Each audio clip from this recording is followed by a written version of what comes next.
Hello everyone, मेरा नाम आदित्य आनंद है और आज मैं आप सबके बीच एक काफ़ी इम्पोर्टेंट टॉपिक पे डिस्कस करूँगा।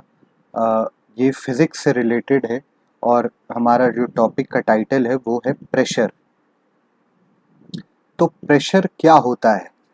What do you mean by pressure? तो सपोज करिए कि एक वॉल है और इस वॉल पे अगर हमें एक कील को ठोकना है। कील तो सब लोग समझते होंगे, जिसको कि हम हैमर से अगर पियर्स करने की कोशिश करेंगे वॉल में, ठीक है। तो जो पॉइंटेड एंड है, सपोज करिए कि ये अभी वॉल पे है और जो फ्लैट एंड है आपका आयरन नेल का, वो आप उसको आप हैमर कर रहे हैं। और एक कंडीशन ये लीजिए कि ये आपका सेम वॉल है और इस पे फ्लैट एंड को आप पियर्स करने की कोशिश कर रहे हैं और हैमर किस पे कर रहे हैं? तो पॉइंटेड एंड पे कर रहे हैं। तो किस केस में पियर्स होगा? अगर हम सेम फोर्स अप्लाई कर रहे हैं, एफ फोर्स इधर भी अप्लाई कर रहे हैं, एफ फोर्स इधर भी अप्लाई कर रहे हैं, तो पियर्स किधर होगा?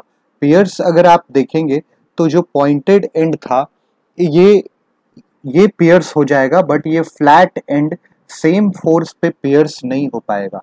तो ऐसा क्यों है? क्योंकि जो पॉइंटेड एंड है वो वॉल पे फ्लैट एंड के कंपैरिजन में ज्यादा प्रेशर एक्सर्ट कर रहा है। ऐसा क्यों है, मैं फिर से बता रहा हूं।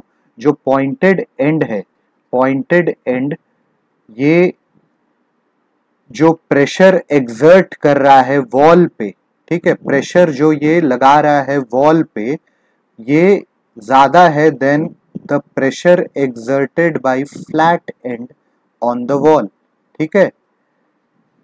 तो ऐसा होता क्यों है? आखिर रीजन इसके पीछे का क्या है? तो area, area is the region, ठीक है। रीजन क्या है? रीजन है आपका एरिया। तो फ्लैट एंड के कंपैरिजन में एरिया किसका कम है? फ्लैट एंड के कंपैरिजन में पॉइंटेड एंड का जो एरिया है वो आपका, ऑब्वियस सी बात है कि ये कम है फ्लैट एंड के कंपैरिजन में। क्लियर? तो जब इसका एरिया कम है, तो अगर आप प्रेशर का डेफिनेशन जानते हैं कि प्रेशर को आप डिफाइन कैसे करते हैं, तो perpendicular force, it is the perpendicular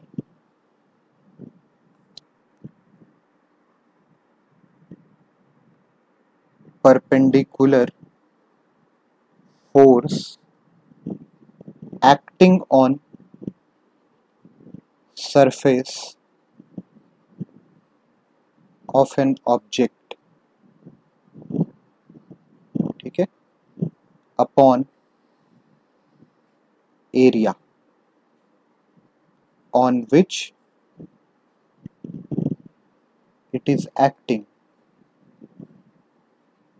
ठीक है। तो perpendicular force acting on surface of an object, perpendicular मतलब जो भी फोर्स 90 डिग्री पे लग रहा है on the surface of the object upon, denominator में है आपका area on which the force is acting. तो अब आप देखिए, ये बेसिक सा चीज है कि फोर्स जो है, इसको मैं अगले स्लाइड पे लिख देता हूं। एक तरह से pressure is equal to force upon area हो गया। फोर्स, परपेंडिकुलर फोर्स लग रहा है, फोर्स का यूनिट हम सभी जानते हैं न्यूटन होता है, एरिया का एसआई यूनिट होता है मीटर स्क्वायर। तो न्यूटन पर मीटर स्क्वायर आपका एसआई यूनिट हो गया किसका? प्रेशर का। SI unit of pressure, Newton पर मीटर स्क्वायर, इसी को बोल सकते हैं पास्कल। पास्कल भी इसको बोलते हैं, पीए से डिनोट करते हैं, ठीक है। तो जब एरिया हमारा कम है, P is equal to F by A, if area is less then pressure will be more. अगर फोर्स को हम कांस्टेंट रख दें, F इज कांस्टेंट, तो अगर एरिया आपका कम है तो प्रेशर ज्यादा होगा। If area is more than pressure will be less, ठीक है। फोर्स अगर कांस्टेंट है तो प्रेशर और एरिया के बीच में इनवर्स रिलेशन है, ठीक है। तो ये आपने इस एग्जाम्पल से समझ लिया होगा कि जो आयरन नेल का जो पॉइंटेड एंड है वही क्यों पियर्स हो रहा है, फ्लैट एंड क्यों नहीं हो पा रहा है? क्योंकि सेम फोर्स अप्लाई कर रहे हैं। तो सिंस जो एरिया है आपका पॉइंटेड एंड का वो कम है, तो इसीलिए ये ज़्यादा प्रेशर एक्सर्ट कर रहा है वॉल पे देन द फ्लैट एंड। ठीक है, तो इसीलिए अगर कुछ और एग्जाम्पल्स हम सॉलिड में प्रेशर का लें तो आपका नाइफ जो होता है ना, नाइफ, तो नाइफ अगर वो शार्प नाइफ है तो उससे आप वेजिटेबल्स आसानी से काट सकते हैं, लेकिन अगर वो ब्लंट हो जिसपे कि धार ना हो, उससे वेजिटेबल उतने सेम फोर्स अप्लाई करने पे नहीं होगा, नहीं कटेगा। क्यों? क्योंकि जो शार्प नाइफ होता है उसमें ऐसे ऐसे छोटे छोटे जो है ना ट्रायंगुलर बने रहते हैं, ठीक है, काटने के लिए, और जिनका एरिया कम होता है। ये ऐसा होने के कारण इसका एरिया कम है and it will then exert more pressure on the vegetables or fruits. That's why we are being able to cut vegetables or fruits with the help of sharp knife as compared to blunt knife. ये clear हो गई होगी आपको बात। अब अगर मैं बात करूं कि ये तो सॉलिड्स का प्रेशर का एग्जाम्पल था, ठीक है, अगर लिक्विड एक्सर्ट करता है कि नहीं और गैस एक्सर्ट करता है कि नहीं, तो इस पे चर्चा कर लेते हैं। वेदर आपका जो लिक्विड है, वाटर है, वो प्रेशर लगाता है कि नहीं, तो वो कैसा उससे कैसे हम समझेंगे?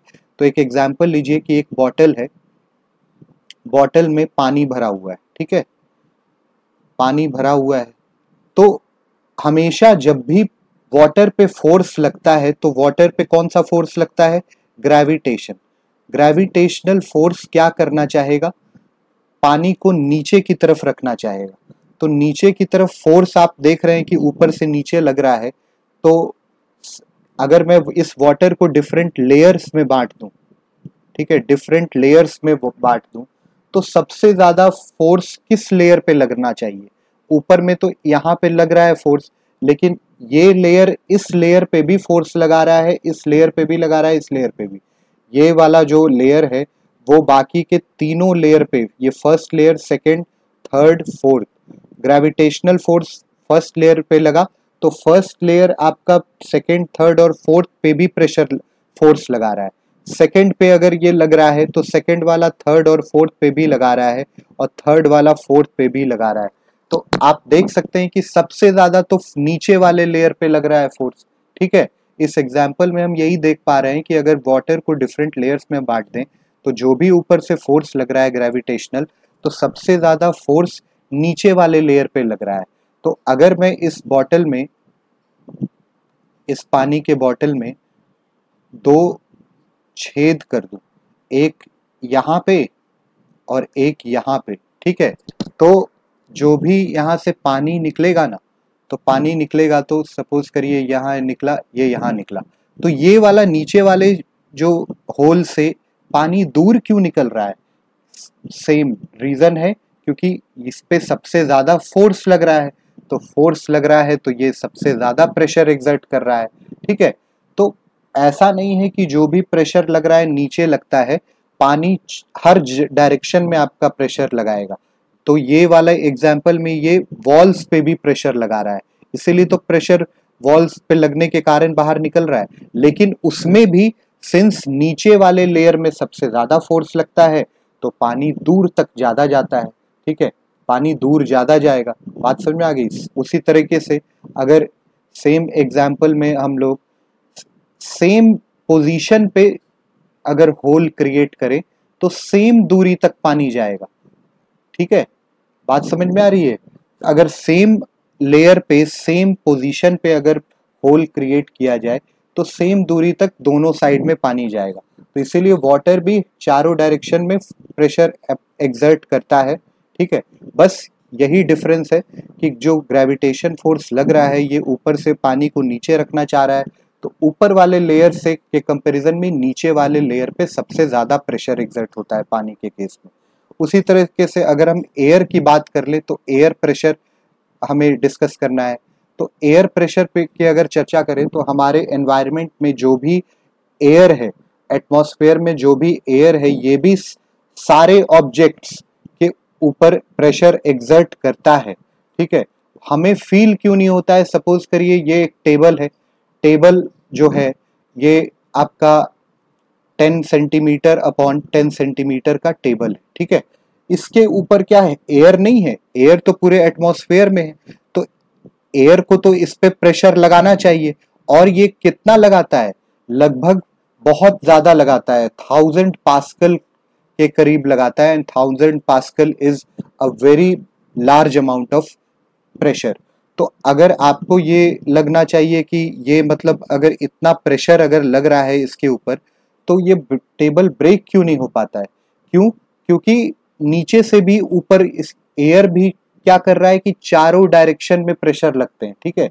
तो अगर ऊपर से लग रहा है तो नीचे से भी तो प्रेशर लग रहा है, तो नीचे से ये प्रेशर बैलेंस हो जा रहा है, तो ये दोनों जो फोर्स लग रहा है, डाउनवर्ड फोर्स बैलेंस्ड हो जा रहा है अपवर्ड फोर्स से, तो इसलिए वो टेबल ब्रेक नहीं होता है।